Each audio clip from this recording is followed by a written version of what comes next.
በየትኛውም ዓለም ብትሄዱ ባዳ ከባድነቱ አይዘልም። በጣም ያዘንኩበት ፓርት ቢኖር የዛሬው ፓርት ነው።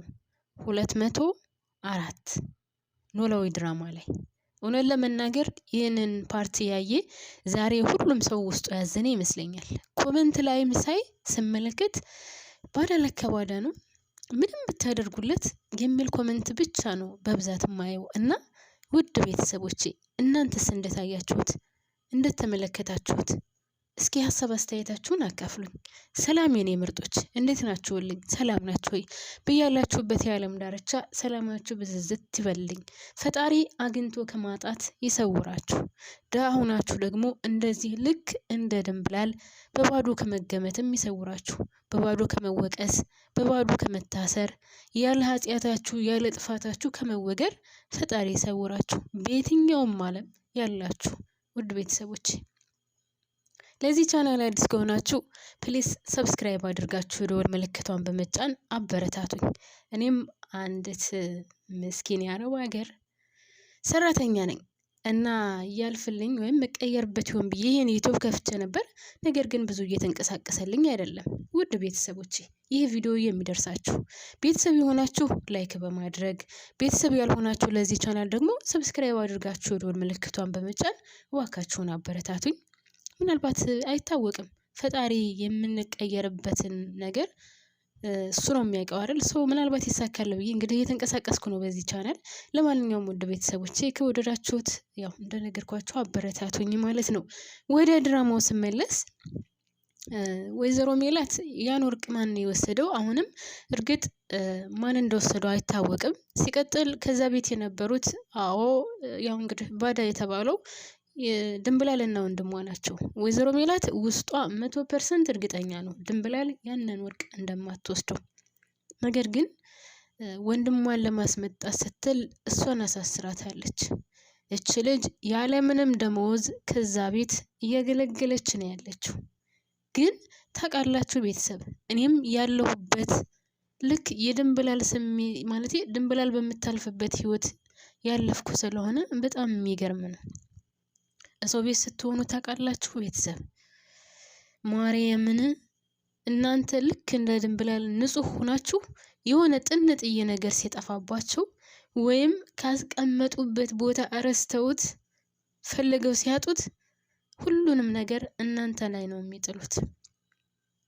በጣም የሚያሳዝነው ነገር ምን ያክል ታማኝ ሆናችሁላቸው ምን ያክል ለነሱ በቀና እያገለገላችኋቸው፣ ነገር ግን የሆነ ነገር ከተከሰተ አይናቸውንና ይሄ መጥፎ አመለካከታቸውን እናንተ ላይ ነው የሚጥሉት። እንግዲህ ድንብላል የገጠማት ይህ ነው። ድንብላል ታማኝ አገልጋይ ናት። ድንብላል የምታውቀው ነገር የለም። ድንብላል በባዶ የምታገለግል ልጅ ናት። ትቻቸው አልሄድም ብላ ተምቹ እንኳን ተይላግባሽ እነሱን ታያቸው እነሱ ላንቺ ህይወት አይሆኑሽም እያላት፣ እሷ ግን አረ በጭራሽ በደህናው ጊዜ እንደ ልጅ ደርሻለሁ ስትለኝ የነበረችን ሴት ዛሬ ገንዘብ የላቸውም ብዬ እንዴት ብዬ ነው ተቻቸው ሞተው ብላ በነፃ የምታገለግል ልጅ ናት። ግን አያችሁ አይደለ? ለምን ልጆቿን አላሳሰረችም ታዲያ? ለምን ልጆቿን እንኳን ወርቅ የጠፋ ብላ አልጠየቀችም? እንደው ለምሳሌ ማለት ነው ማንም ከልጆቿ የወሰደው የለም። ግን እንደው ለምሳሌ ከልጆቿ አንዱ አንስቶ ቢሆን እንኳን ልጆቿን አልጠየቀችም። ቀጥታ እሷን ፖሊስ አምጥታ ነው ያሳሰረቻት። እና ይህን እናንተ እንደታዩታላችሁ። ሜላት ድንብላል እንዳልወሰደችው ታውቃለች። ግን ድንብላል እንዳልወሰደችው እያወቀችም ከሶስቱ ልጆቿ አንድም ሰው አልጠየቀችም። ቤተሰብ ሰላምን አልጠየቀች፣ ሀናን አልጠየቀች፣ ምናሴን አልጠየቀች። ምናልባት ድንገት አውጥተው ሽጠውትስ ቢሆን አያችሁ ቤተሰብ ምን ያክል ውስጥን እንደሚያምና ምን ያክል እንደሚያደማ በጣም ነው የሚያስጠላው። እውነት እላችኋለሁ። ይህ እንደዚህ አይነቱ ስሜት እኛ ያለንበት ወይም የምንኖርበት ስለሆነ የሚገባው እውነት እላችኋለሁ ቤተሰቦች ሳየው እንባዬ ነው የመጣው።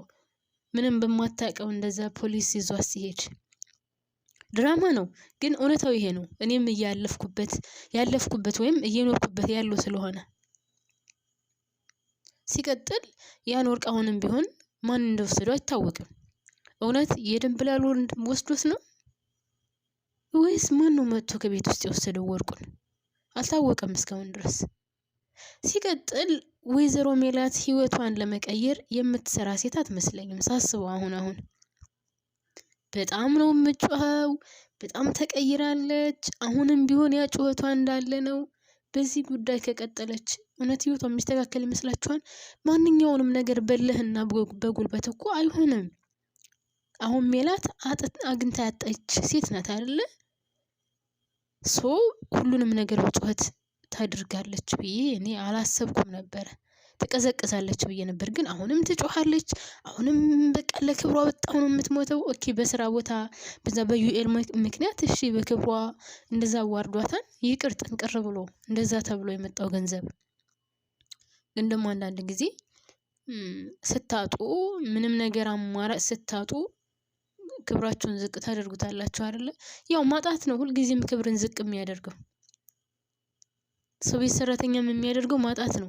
ድንብለለን አሁን ያሳሰራትም ሌባ ሳትሆን ስላጣች ገንዘብ ስለሌላት ነው በማታውቀው ነገር የታሰረችው አይደለ? የሰው ልጅ ሲያጣ ክብር የሚባል ነገር ብዙ ቦታ ይሰጠዋል ብዬ አላስብም። እስከምታገኙ ድረስ ክብራችሁን ትተውትና ዝቅ ትላላችሁ። ከዛ የራሳችሁን ህይወት ስታስተካክሉና ወደ ራሳችሁ ስትመለሱ ደግሞ አብራችሁ ከክብራችሁ ጋር ትመለሳላችሁ ማለት ነው። ነገር ግን ገንዘብ አጥታችሁ ክብር አስከብራችሁ እኔ ይሆናል ብዬ አላስብም። በተለይ አሁን ባለንበት ዘመን ማንኛውም ሰው ዝቅ ብሎ በሚሰራበት ዘመን፣ ምክንያቱም አይሆንም። ክብርና ገንዘብ ሊሄድ አይችልም። ከመጀመሪያው ሀብታም ከሆናችሁ ኦኬ ከክብራችሁ ጋር ትቀጥላላችሁ። ነገር ግን አንድ ሰው ገንዘብ የሌለው ሆኖ ልጆቹን የሚያጎርሰው አጥቶ ክብሬ እያለ ቁጭ ይላል ብዬ አላስብም። ማንኛውም ሰው ለመቀየር እኮ ክብሩን ዝቅ አድርጎ ሰርቶ ነው አይደል ቤተሰብ የሚቀየረው? ማንኛውም ሰው ተሰድቦ ተረግጦ ተመቶ ሁሉን ነገር ተብሎ ተንቋሾ ነው ገንዘብ የሚያገኘው፣ ወይም ደግሞ ላቡን ጠብ አድርጎ ሰርቶ ዝቅ ብሎ ሰርቶ ነው ከፍ የሚለው። ወይዘሮ ሜላት ከመጀመሪያው ስላገኘች ወይም ከመጀመሪያው ገንዘብ ስለነበራት ዛሬ ገንዘብ አጥታ ስታየው እንደዛው እንደ በፊቱ የሚቀጥል መስሏታል። በጭራሽ ገንዘብና ክብር ሊሄድ አይችልም። አዎ ከምንም በላይ ክብር ይበልጣል። ግን ደግሞ ክብሬ እየተባለ በነገራችን ላይ ቤተሰብ ክብር የምትከበሩበት ቦታ አለው፣ ዝቅ የምትሉበት ደግሞ ቦታ አለው። ገንዘብ ለማግኘት እስከሆነ ድረስ ግዴታ ዝቅ የምትሉበት ቦታ ይኖራል።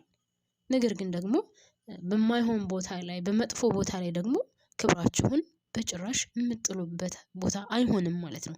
ለምሳሌ ያለ ጥፋታችሁ የምትሰደቡበት ቦታ፣ ያለ ምንም ኃጢአታችሁ የምትንቋሸሹበት ቦታ፣ እናንተን ክብር ከማይሰጣችሁ ሰው ጋር መሆን አትችሉም። ምክንያቱም የእናንተ ውሳኔ ነው ያ። ገብቷችኋል ቤተሰብ? ለምሳሌ አሁን እኔ ከማይወደኝ ሰው ጋር ሂጄ ግዴታ ወደደኝ ብዬ ክብሬን ዝቅ አላደርግም። የሆነ ስራም ቢሆን እኔ የማልሰራው ስራ ከሆነ እባካችሁን ከዚህ ስራ አሰሩኝ ብዬ ከእግራቸው ስር ልወድቅ አልችልም። ምክንያቱም አይመጥነኝም። ማንኛውም ሰው በማይመጥነው ቦታ ከሄደ ነው እንጂ በሚመጥነው ቦታ ከሆነ ክብር ዝቅ ክብር ከፍ ቢል ምንም ችግር የለውም። እኔን የሚመጥነኝ ቦታ ከሆነ ለምሳሌ አሁን እኔ ገንዘብ የለኝም፣ ሰርቼ የማገኝበት ቦታ ከሆነ ክብሬን ለጊዜው ወደ ጎን ተወዋለሁ። ምክንያቱም ገንዘብ ለማግኘት እስከሆነ ድረስ ልጆችም ካሉኝ ልጆችን ለማሳደግ ስል ለዕለት ጉርስ የሌለኝ ሴትዮ ክብሬ እያልኩኝ ልቀጥል አልችልም አይደል? አሁን ከሜላት ላይ ዩኤል ያደረገው ነገር ቀላል ነው እያልኩኝ አይደለም። ውድ ቤተሰቦቼ በጣም ከባድ ነገር ነው ያደረገባት። በዛ ልክ መናገር አልነበረበትም። እሱ በሌለው ሰዓት ደርሳለታለች፣ ብዙ ነገር አድርጋለታለች፣ ከድርጅቱም ቀጥራ አሰርተዋለች። እሱ ግን እሺ ነይ ከድርጅቴ ተቀጠሪ ብሎ ወስዶ በዛ ልክ እንደው የስራ ኃላፊው ወይም የዛ ድርጅት ኃላፊ እሷን ሳያውቃት እንኳን ተናግሯት ቢሆን ኑሮ ሜላትን አይቆጫትም ነበር፣ ወይም ለሌላው ተመልካችም ቢሆን አይቆጨውም ነበረ።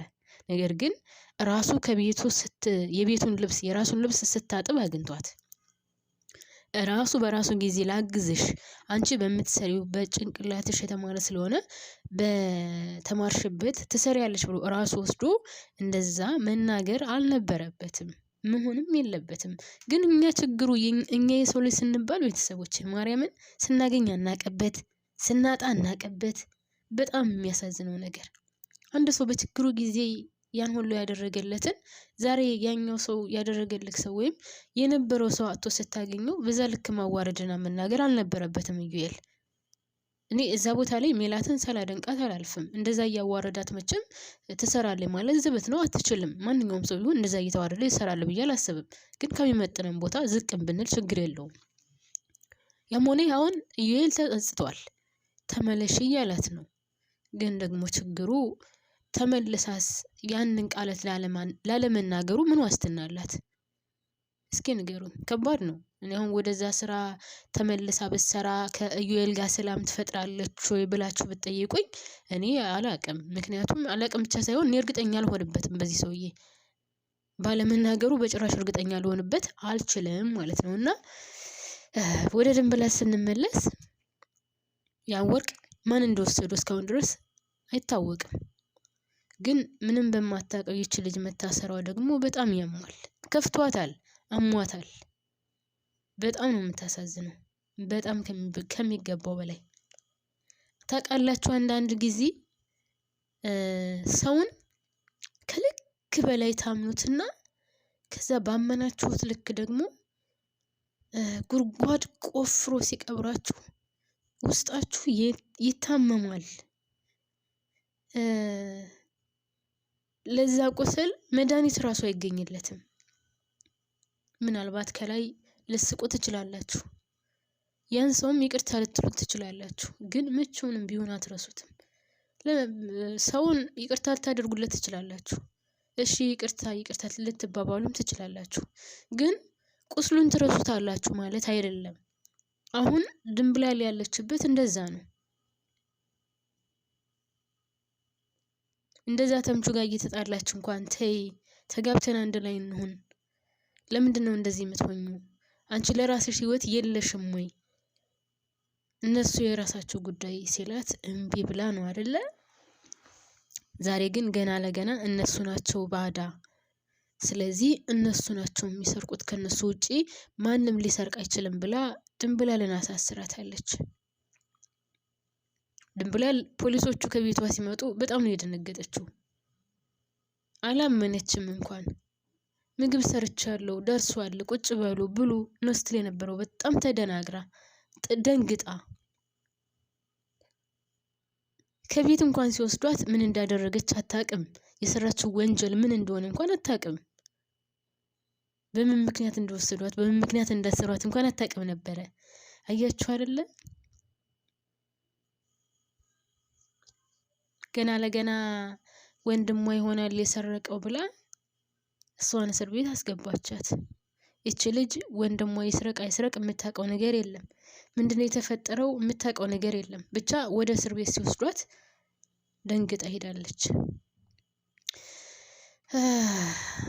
ህይወት ከባድ ናት። እቺ ምድር መልካም ሆናችሁ ስታገለግሏት የምትፈልግ አይመስለኝም እውነት። በጣም ይሄ እዚህ ድራማ ላይ ሳይሆን በጣም ብዙ ጊዜ ሶሻል ሚዲያ ላይ ማየው እና የምመለከተው ነገር ቀና ልብ ያለው የዋህ ሰው ሁልጊዜ እንደተጎዳ ነው። ለምንድን ነው ግን? ከልቡ ሰው የሆነ ሰውን መጉዳት የማይፈልግ የእውነትም ከልቡ የሚያዝን ደግሞ ያ የዋህና መልካም ልበቀና ልቡ ንጹህ የሆነው ሰው ይናገራል። ገብቷችኋል? መደበቅ አይችልም። ለምሳሌ ሚስጥር ካለው ሚስጥሩን መደበቅ አይችልም፣ ይናገራል። ዝርግፍ አድርጎ ነው የሚናገረው። ለምን? እሱ ንጹህ ልቡ ንጹህ ስለሆነ ወይም ደግሞ ያ ሰው በሰው ላይ ተንኮል ስለማያስብ እንደ ራሱ መስሎ ስለሚታየው ጓደኛ ሲቀርበው ለጓደኛ የተሰማውን ስሜት ወይም ውስጡ ምን ያክል ህመም እንዳለው ይናገራል። ያ ሰው ደግሞ ሰምቶ በጎን በኩል ዘወር ብሎ በቢላ ሲወጋው ነው የምታዩት። እኔማ በስመአብ ሶሻል ሚዲያ ላይ የሚታየው ነገር በጣም የሚዘገንን የሚያስጠላ ነው።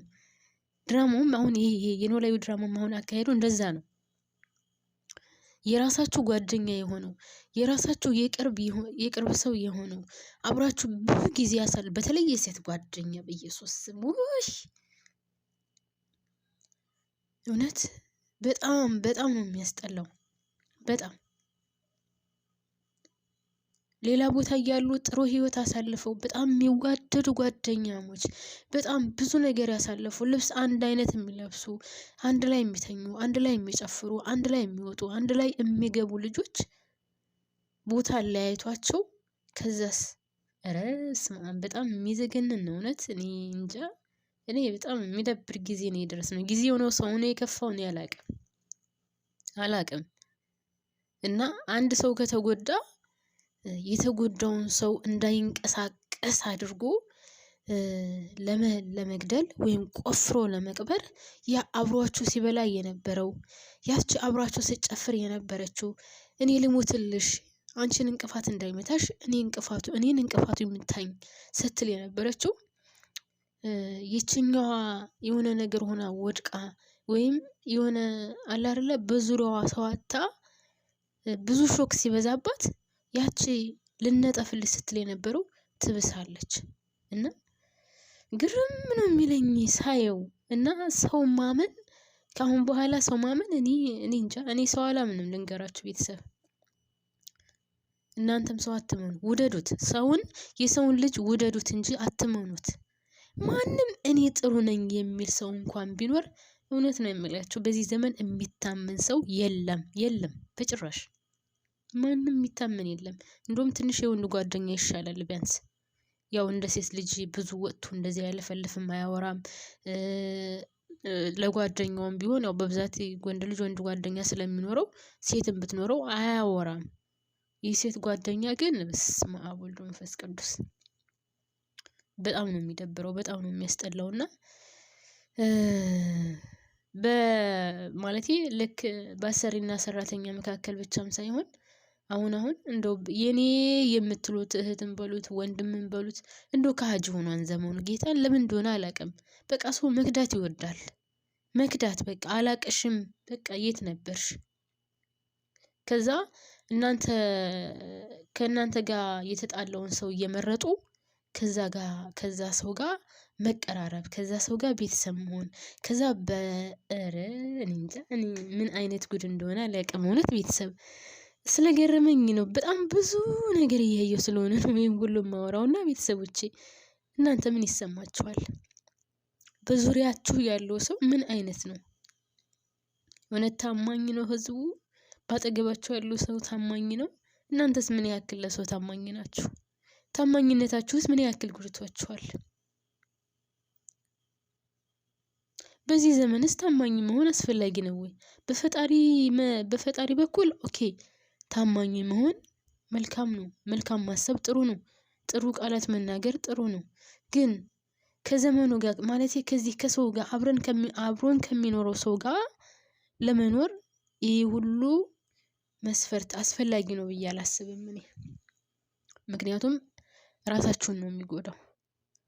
በዚህ ዘመን ቤተሰብ መኖር የሚችለው ከማንኛውም ሰው ጋር አስመሳይ ሰው ብቻ ነው። ልክ እንደ ስስት ለምሳሌ ወንድ ከሆነ ከወንዱ ጋር የሚመሳሰል፣ እንስሳም ከሆነ ከእንስሳው ጋር የሚመሳሰል፣ ሰውም ከሆነ ከሰው ጋር የሚመሳሰል፣ ይሄ ብቻ ነው ከሰው በዚህ ዓለም ላይ በሰላም የሚኖሩ። ለምሳሌ ከሚዋሽ ጋር ከሆናችሁ መዋሸት፣ ከአስመሳይ ጋር ከሆናችሁ ማስመሰል፣ ከእውነተኛ ከሰውም ጋር ከሆናችሁ እውነተኛ መስሎ መገኘት። በቃ አሁን የሚፈለገው ከሰው ጋር ለመኖር፣ ሰው ጋር ተግባብቶ ለመኖር ወይም ህይወትን ለመቀጠል እኔ በበኩሌ የተረዳሁት ውድ ቤተሰቦቼ ማስመሰልና ማስመሰል ብቻ ነው የሚያኖረን። ለምድሩ ነው የምላችሁ። ለሰማዩማ ያው ሁላችንም የምናውቀው ነው። መቼም ማንም ገነት አይገባ ትላላችሁ። ለማንኛውም በጣም ስለገረመኝና ስላመመኝ የድንብላል ነገር በጣም ውስጤን ተሰማው ታውቃላችሁ። እኔም ያለሁበት ህይወት ስለሆነ ሳየው እንባዬ እየመጣ ወይም እያለቀስኩ ነው ያየሁትና ብዙም አትሏቸው ነገሮች አሉ።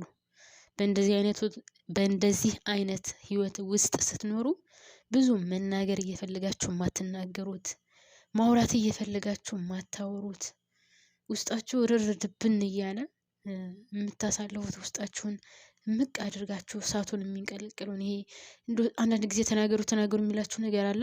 ግን ለመኖር ስትሉ ደግሞ ዝም ዋጥ አድርጋችሁ የምትኖሩት ነገር አለና ህይወት ከባድ ናት ለመኖር። የትኛውን ያክል ምግብ ሊበላ ማርያምን፣ የትኛውን ያክል ምግብ አንድ እንጀራ ግማሽ እንጀራ ተበልቶ ይዋላል፣ ቆሎም ተበልቶ ይታደራል። ግን በቃ እና አስለቀሰችኝ ድንብላል። ውድ ቤተሰቦቼ በቃ አልቻልኩም። ታውቃላችሁ ያው አንዳንድ ጊዜ የእናንተን ታሪክ እስከሚመስል ድረስ በድራማው ይሰሩታልና ገርሞኝ ነው። ለማንኛውም ውድ ቤተሰቦቼ አሁንም በድጋሚ ለዚህ ቻናል አዲስ ከሆናችሁ ሰብስክራይብ አድርጋችሁ የደወል ምልክቷን በመጫን ቤተሰብ ሁኑ። አበረታቱኝ። ወዳችኋለሁ፣ አከብራችኋለሁ። እናንተ ስለምታበረታቱኝ ነውና የምሰራው። አሁንም ከጎን ሆኑ። ከልብ ነው የማመሰግነው።